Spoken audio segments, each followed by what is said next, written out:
I've been married before to a very toxic person. It was a mentally, emotionally, and somewhat physically abusive relationship to an extent. I was terrified to leave because I got married at 17 and I thought I was really in love with this guy, you know? Like, I didn't know that he would hurt me the way he did. I didn't know that he was as toxic as he was. I didn't know he was a cheater. I didn't know he was a manipulator or a narcissist. You don't know some of these things when you first get with someone, and you cannot blame yourself. So yeah, I've been divorced before. I was 17 when I got married, and I was 19 when my divorce was finalized. And it was a heartbreaking time because when you get married to someone, you don't expect them to leave or to change on you like that. I grew up thinking divorce is the very last option. You cannot get divorced. Like, when you say those vows, you say, I will take on all of this and I will stay with you no matter what. That's what was going on in my head, so I didn't leave. So, like, I mean, it was a really bad situation for me that I was in. It was not only physically, mentally, socially, every way abusive, basically. Like, he tore me away from my spirituality. He tore me away from my friends, my family members. He physically hurt me. He mentally made me feel like I was a piece of shit human being, quite honestly. But I know I'm not. And I knew I wasn't. But I let him make me think I was. And whenever he left me, it hurt.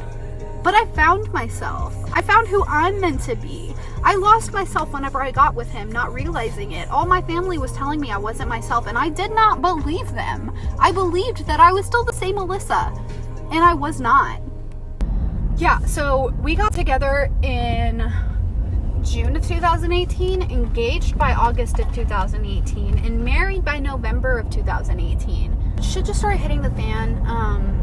He started doing things that I didn't agree with, that we had talks about before we ever got really together and married or anything, because it would put our lives at risk. And he did it. And so in April, I went to the doctor to get put on birth control again because I got off my Depo-Provera shot because it was causing a lot of physical problems. And when I went in there to get put on a different birth control, he said, you can't get put on birth control, you're pregnant. So Austin was in there when we found out that I was pregnant, and he cried, and he was so excited, you know. We went and told all of our family in person that we were having a baby. When we were on our way home, he asked me if he could go smoke and drink with one of his friends. And I said, Austin, we just figured out we were having a baby. Like, I'd like to celebrate the day we find out together, alone, you know. This is an intimate thing. This is a baby. Like, wow. And he got in a big fight with me. He called me childish and just a bunch of different names and everything, said that I was being really childish and immature. And I basically just looked at him and I was like, so I'm childish and immature for not wanting to put myself around people who are smoking and drinking when I just found out I'm pregnant, and I would like to spend this time alone with my husband because we just found out we're having a baby. And that started an even worse fight. We fought all the way home, basically. My mom almost kicked him out of the car. It was bad.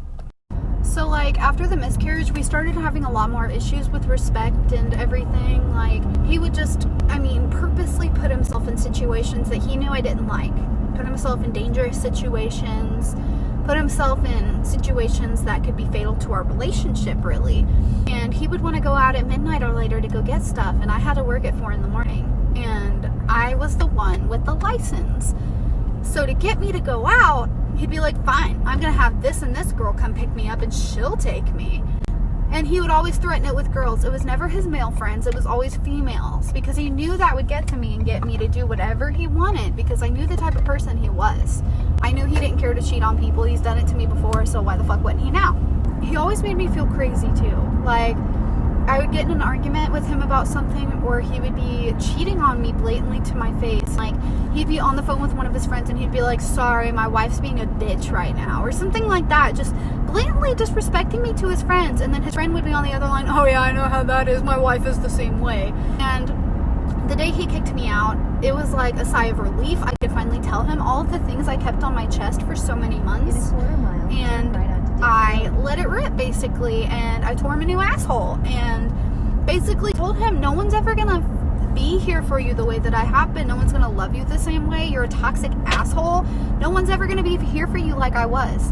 And And it took him months to realize that. And he finally tried to come back into my life and everything. And by the time he did, I was so mentally healed and I loved myself so much more that I laughed.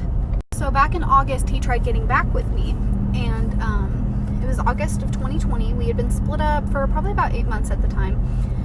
And I laughed. I laughed so hard because I was like, this dude destroyed me. He made me feel like I wasn't shit. I am a beautiful human being who is worth so much more than what he put me through, and I didn't acknowledge that. And like, he tried getting back with me and everything, and I didn't let it happen. And he told me how much he missed me, how he was wrong for leaving me, and how I was such a positive influence in his life. And I just kept replying with, I know, I'm glad you noticed now. So basically, he didn't even acknowledge that he did me wrong. He acknowledged the fact that it was his fault that we broke up and split up and everything, but he didn't acknowledge all of the shit he put me through. He thought he could just creep back into my life like it was nothing. We went through a whole divorce, went through court hearing. I mean, I paid money to get a divorce that he wanted because he wouldn't file. I was going to be stuck being married to this dude if I didn't end up filing. So in August, whenever he tried getting back with me and everything, I was on Xanax. For the first time ever trying Xanax. I took half a pill, and I had just taken the second half. Whenever it popped up on my phone, it said, Austin Newland has added you as a friend on Snapchat. Then it said, Austin Newland is typing. And I sat there and I said, no. And then it popped up that he sent me a message. Do you know what he said? He said, hey, with a winky face and a tongue out face. And I was like, what? And he said, just checking to see how you're doing and everything. It's been a really long time since we've talked and I wanted to see how you're doing. And I was like, I'm doing great, actually. I'm thriving. I'm doing the best I've ever done. Like, basically just throwing it in his face that I don't need you to make me happy. And I thought I did. I just kept replying with, I know. And because, I mean, let's be honest here. As the non-toxic person in every relationship I've ever been in, they always come back. He wanted to get back together and try again, and I just basically said, no, we're horrible for each other. We are toxic. That is a horrible idea. Like, he went on for a couple days to message me and everything. I ended up chopping my hair, like, right here, which I had never done while we were together. Chopped it, got bangs. I looked good, okay? I was a big bitch, but I looked nice. But this is just a sign to anyone wanting to get out of a toxic relationship. You can do it and you can be happy. I'm in my healthiest relationship I've ever been in because I let go of a toxic one. But like, I met Justin on Facebook dating in August, and we started really talking around the end of August, like the 25th or so. Our conversation started at around 1 or 2 in the morning because I couldn't sleep because I was having a panic attack. And he talked me through it. And he sat there and he offered to brush my hair and help me with self-care. He offered to come an hour away to pick me up to make sure I was okay. And I had never met him before, so obviously I didn't let him. I've been hurt before, and I'm not the type of person to just go to someone's house the first time I ever meet them. And I thanked him and everything, and it just made me think a lot differently of that situation. I was like, well, I mean, I didn't think I was interested in him, but I might be. Because he's actually worried about me and willing to help me through my mental health instead of hating me for my mental health. The day me and Justin met and we were sitting by the Louisville River, or whatever it is, the bridges, I just felt so at home, so at peace with someone else, you know?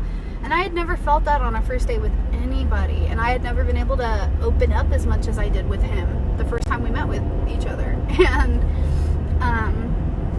we spent like a week or two video chatting and talking before we even let ourselves meet in person, because we were like, we don't want this to be based on infatuation. We want this to be a long-lasting relationship that is amazing, basically. And so far it has been. We've been together 5 months. Anyway, I remember on our first date just looking at him and just picturing my entire life with this man. I pictured us getting married one day and having babies and sitting on a porch and listening to old music and having our grandbabies come up onto the porch with us. Like, I pictured this. I didn't even picture it with Austin. Like, I did not know whenever I met Justin, I didn't know how much he was going to mean to me. And I didn't know that the day we met, I would be looking at him, seeing my entire future. I see us having babies and grandbabies and great-grandbabies and having a big house with a big porch with a big fence backyard with our dogs and our cats and having area for our kids and our grandbabies to run. And I know I'm thinking really far into the future. I'm only 19. I'll be 20 in March. He'll be 24 in July. But I saw all of this the day we got together and the day we started seeing each other in person and everything. The day we went on our first date, I saw all of this and I saw our future together. He puts us all into us and he wants us to last forever. He wants to be with me forever. He wants to marry me one day. And I can see that and feel that whenever I'm with him. I feel his love. I didn't feel that with anyone else. I can feel that Justin loves me and that he cares about me, and he is the one. I met the one after the storm. So if you are contemplating leaving in a quarter mile, turn right onto Hazel Dell Parkway. Do it. Leave that toxic situation because it could take you to the love of your life, and you won't know until you leave. I look at him and I see my past, I see my present, I see my future. We push each other to be better and to do better. And at the traffic circle, even take the second exit when we get in arguments and everything, we fix that shit. We don't just let it simmer and let ourselves dwell. We talk about it. We don't argue. We talk. And if we do argue, we know quick to shut that shit down because we're just healthy. It's my first healthy relationship I've ever been in, and it is the best feeling I think I've ever had. Being loved and loving is the best thing ever, and you all deserve it. So if you are in a toxic relationship with an asshole that does not cherish you, get out of it because you deserve so much better. You deserve your Justin.